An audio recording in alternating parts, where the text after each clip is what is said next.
सम्पूर्णमा सेवा नमस्कार। साथीहरू, आज म सोलुखुम्बु जिल्लाको रमणीय हिमालय क्षेत्रहरू म तपाईँलाई देखाउन गइरहेको छु। भिडियो अन्तिमसम्म हेर्नुहोला। स्वभावैले सोलुखुम्बु जिल्ला एक पर्यटक स्थल क्षेत्र हो। यहाँ चाहिँ अहिले जुन पर्यटकहरू भित्रिने सिजनहरू भएको छ र अहिले हिमालहरूमा पनि पुरा हिउँहरू पनि परिराखेको छ।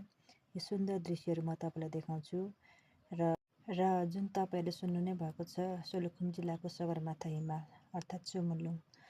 यहाँ चाहिँ अत्याधिक रूपमा चाहिँ बाह्य पर्यटकहरू भित्रिने हुँदाखेरि आयासतको माध्यम पनि राम्ररी हुने गर्छ र राज्यलाई राजस्व पनि यो ठाउँबाट अत्याधिक रूपमा उठ्ने गर्छ। जुन अहिले चाहिँ पर्यटकहरू भित्रिने सिजन भएको हुनाले गर्दाखेरि एकदमै राम्रो सिजन पनि चलिराखेको हुन्छ यो ठाउँमा। यो सुन्दर हिमालय दृश्यहरू म तपाईँलाई देखाउँछु। यो ठाउँमा तपाईँहरू पनि एकचोटि घुम्न आउनुहोला।